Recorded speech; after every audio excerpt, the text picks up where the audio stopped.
Before we get into boundary value problems, I want to do a quick video on different types of boundary conditions that you can see. So there's three main types. Of course, these can be a bit more specific. I spelled different. Yeah, that's correct. Three different types of boundary conditions. So first one is, I actually forget how to spell this one. Okay, so it is spelled like this. Now it is called Dirichlet, something along those lines. I'm not entirely sure how to pronounce it. But it is defined as the specified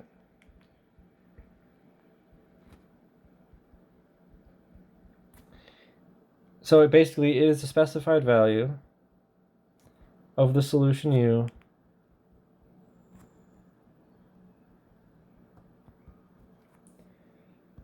on the boundary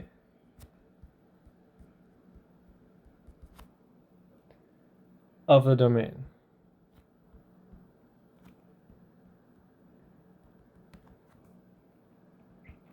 So like for example, we've been looking at the heat equation with constant 0 ends, right? Ends of the rods are 0 degrees. So if we're looking at this,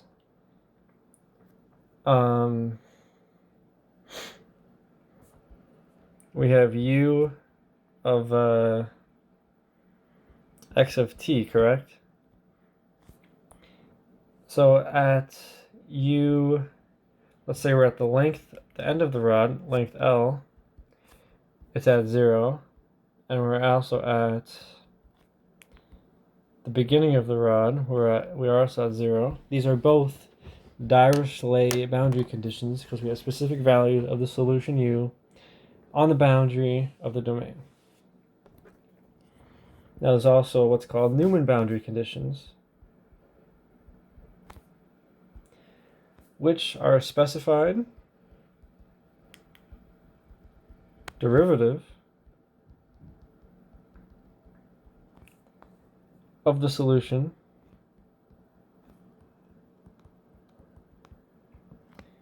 on the boundary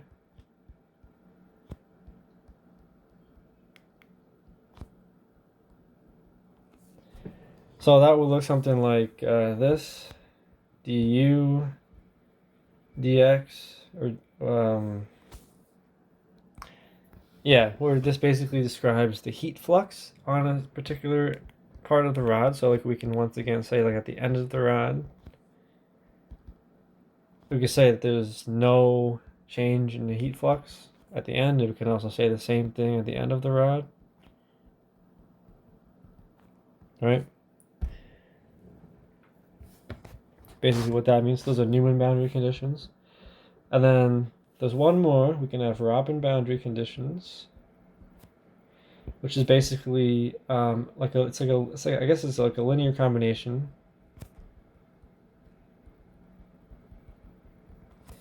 basically of the solution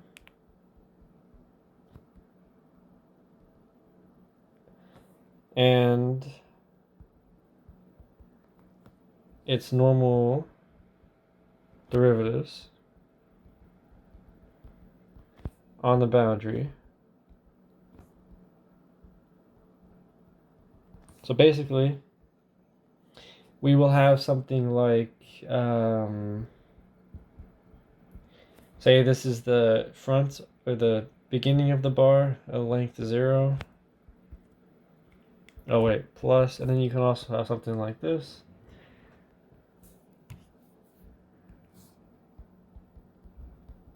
Is equal to 0. So it's like a linear combination on one end of the bar. You can also do that for the other side of the bar, whatever. So the way these work is like sometimes you'll have a problem and it'll be like, what kind of boundary condition do you have? Because these basically govern how you're going to basically, and how the boundary value problem is going to end up, right? Because if you have Newman boundary conditions, it's going to be a little bit different to solve the boundary value problem. It's going to be different for a Dirichlet. I don't know how to pronounce that. So you can also have like a combination of these. Say you could have one end that's like held constant 0, so it's a Dirichlet boundary condition. You can have the other end that the flux is held 0, so it's a Newman boundary condition. See what I mean? Like you can have a combination. You can have one end that's a Robin, you know. It all depends. And of course these also apply to wave equation, Laplace equation, and whatever. And of course there's other ones out there as well, besides just these three. But these are the three big ones that we're going to be looking at. We really don't need any more than this, but let me see if I can look here. So looking over here, there's also Cauchy boundary conditions, which are for like hyperbolic PDEs. There's periodic boundary conditions, which is some interesting like stuff with like cyclic behavior. Looks like there's mixed boundary conditions, which we did actually look at. There's absorbing or radiation boundary conditions. Interesting. I never heard of that one before. Yeah, but see, there's other more specific ones as well. I guess it depends on the problem, but we're not looking at anything that deals with those. So these are the three main ones here that we will be looking at. So now we can go ahead and look at the heat. Well, I actually already uploaded the video for the boundary value problem overview, which takes a look at the heat equation with constant 0 boundary conditions, these right here. And yeah, that's that. Then I'll go ahead and upload a bunch of examples on boundary value problems as well. So I'll see you for those.